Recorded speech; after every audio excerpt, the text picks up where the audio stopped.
Very good morning to you students. We will continue with the same chapter, that is chapter 2, microorganisms, friend and foe.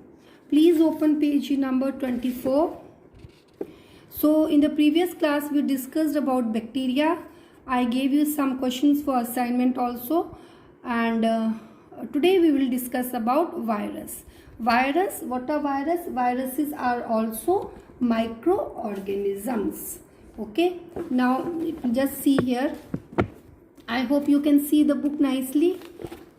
Yes. Now students, viruses are smallest microorganism. Please underline smallest, which can develop only inside the cells of the host organisms, which can be animal, plant or bacterium. Viruses are much smaller than bacteria. Underline. Viruses do not show most of the characteristics of living things. Okay, so I will just explain you this. First of all, viruses are microorganisms and they are the smallest microorganisms. Okay, now viruses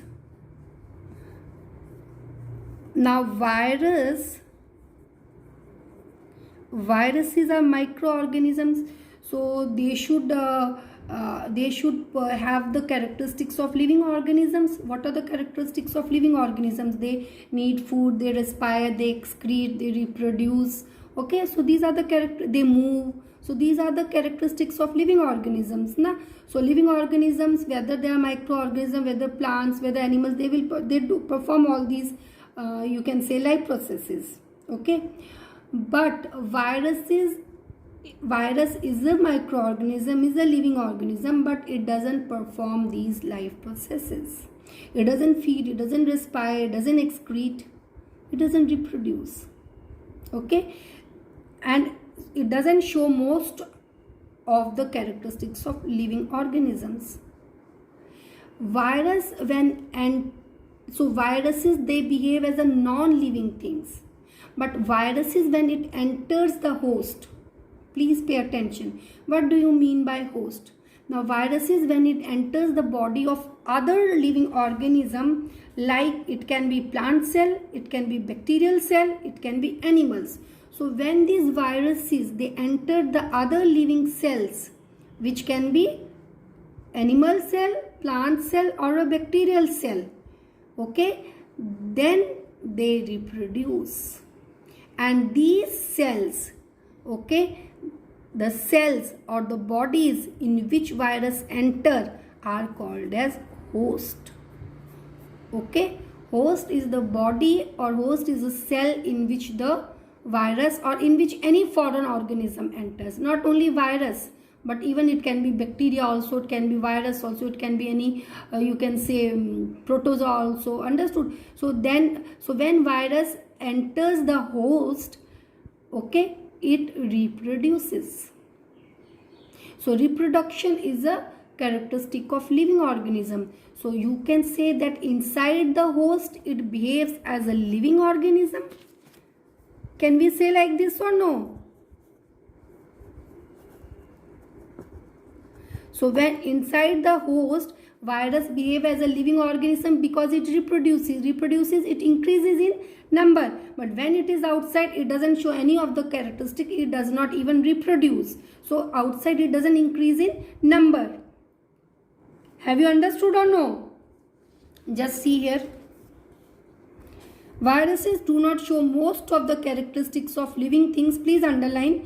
For example, viruses do not respire, feed, grow, excrete or move on their own. Okay, they just reproduce. But that also when they enter a host, not outside. Outside they do not reproduce. Viruses are able to reproduce if they enter a living cell. Okay, thus viruses can reproduce and multiply only inside the cells of other organisms, and those other organisms can be the animal cell, plant cell or bacterial cell. Thus, as long as viruses are outside the living cell, they behave as non-living things. So now the question is, outside they behave as a non-living thing, but inside they behave as a living thing because they reproduce.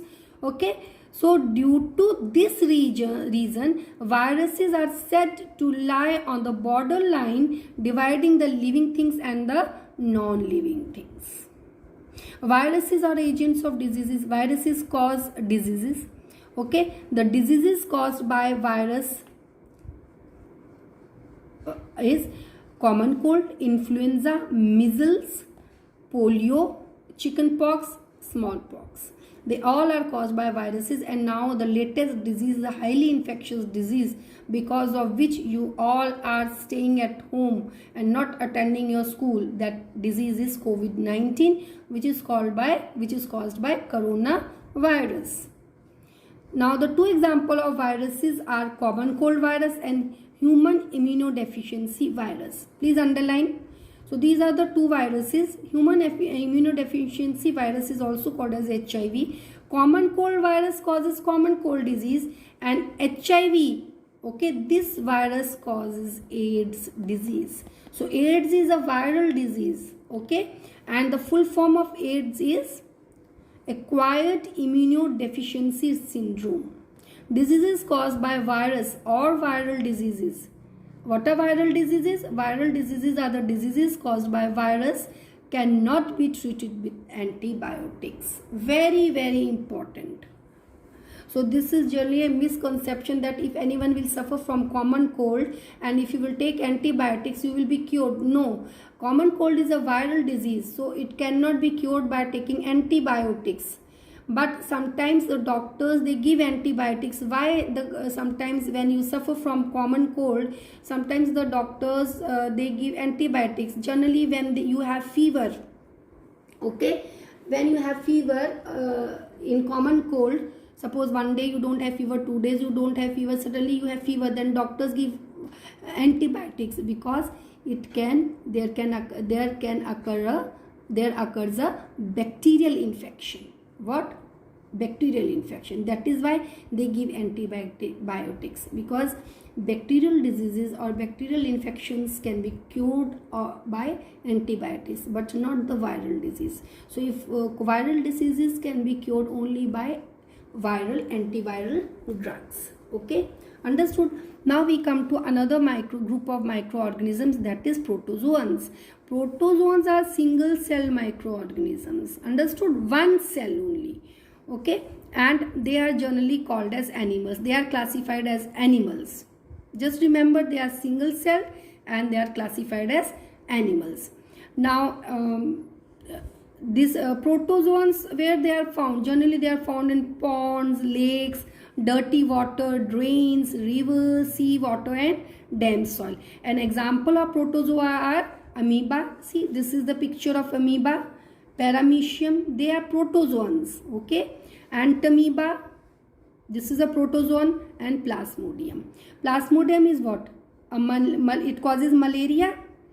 Just remember, Plasmodium, which causes malaria, is actually a protozoa and considered as animals. A few protozoans are shown in figure 3. Many protozoans are parasites. Many protozoans are parasites means what? They live in the body of other living organisms. You all know what are parasites. Parasites are those living organisms which live in the body of other living organisms and draw nutrition from them, because they are heterotrophs and they need food. So it's written generally protozoans, many protozoans are parasites, means they live in the body of other living organisms, okay, and cause disease in them. Now like diseases like dysentery and malaria are caused by protozoa Antamoeba and Plasmodium. Okay, understood? This Antamoeba, it causes amoebic dysentery, and Plasmodium, it causes malaria. Plasmodium is called as malarial parasite. Now we come to algae.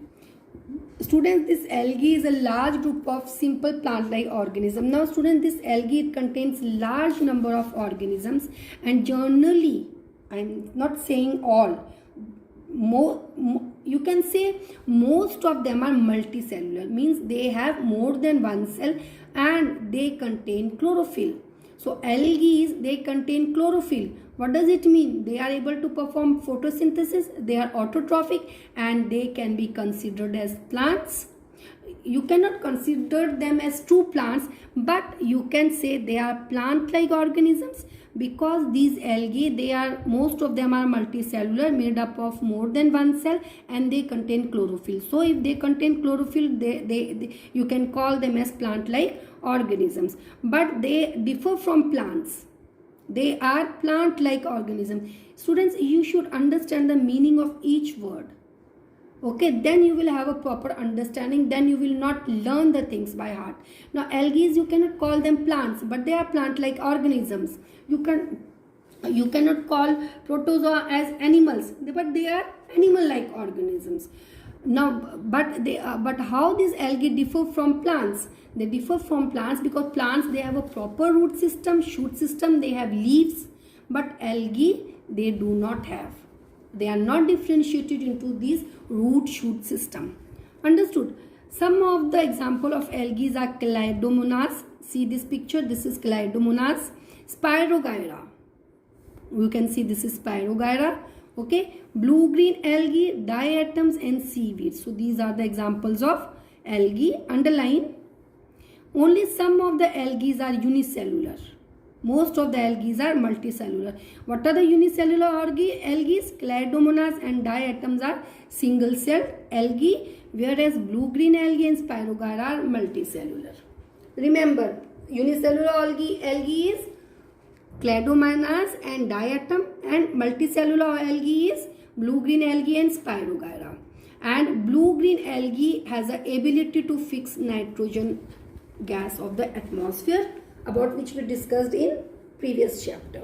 So today we will discuss till here, students. Now I will tell you the solution of the homework assignment. Open page number 39. Question number 1. Name the instrument which is needed to see microorganisms. Answer is microscope. What are the major group of microorganisms? Major group of microorganisms are bacteria, virus, protozoa, algae, and fungi. Okay, name any two human diseases. No, okay, this one I did not give. Okay, now open page number 40. Microorganisms can be seen with the help of a microscope. Cholera is caused by bacteria. Okay, now after that, open page number 42. After consuming a dish of mutton, a person complained of nausea, vomiting, diarrhea, and pain in the abdomen. What type of disease is he suffering from? Food poisoning. What causes this disease? Bacteria. Some of you are writing bacteria and fungi. Why you are writing that? It is very clearly written here. It is caused by bacteria. Here it is given. See, food poisoning. Understood? So, and students, I would also like to say you, please write what is asked. Like here it is asked, what type of disease is he suffering from? So it is a one word answer. He is suffering from, one word, food poisoning, or one sentence. He is suffering from food poisoning. No need to write extra things. No one has asked you why he is suffering, what he is suffering, and all those things. No need to write all those stories because it's not asked. When you will go in class 10th and when you will write the board exams, you will write the answer to the point. So from now onwards, make it your habit of writing the answer to the point. To the point means what is asked, only write that much. Not less than that, not more than that. Okay. What causes this disease? This disease is caused by bacteria. Only this much. No need to give long details about the disease or the bacteria. Okay. Just keep this thing in mind and make it your habit. Okay. And some of the students, you are in class 8, you don't submit the assignment in a proper order. Okay, some page, last page you will submit before, some first page you will submit afterwards, and that also in not a proper order. Please try to submit the assignments in a proper order, and please students, it would be better if you make a PDF file and submit, and please write in a nice handwriting because it becomes difficult to check in the WhatsApp. Okay, and submit the assignment only during clarification hours, students. Okay, if you have any doubt, you can clarify your doubts during clarification session. Avoid asking silly questions. Okay, some of the students are asking me some of the questions we have not done, and can we write the questions in the copy and all. I told you we have discussed almost all the questions. Some questions are repeated. Now the main thing is this: the question answers are given to test the knowledge, to know whether you have understood the things properly or no. So what I suggest is, please understand the chapter properly, understand the concept properly. That is very much important. What is virus, what is algae, what is the difference between virus and like bacteria, or why it is not considered as a living organism. So please understand the concept properly. If you have a proper understanding, then questions, you will be able to attempt questions asked from anywhere, and whatever question related to the topic is asked. So this question answers is just a practice which is given to you.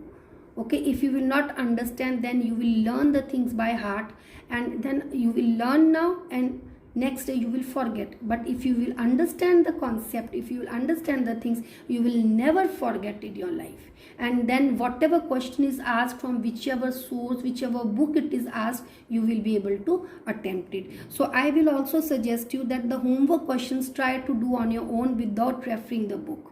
Okay, afterwards you can check, but if you have understood properly, you will be able to do it. Okay, so in case if you have any doubt, please clarify during doubt clarification session. Thank you, students.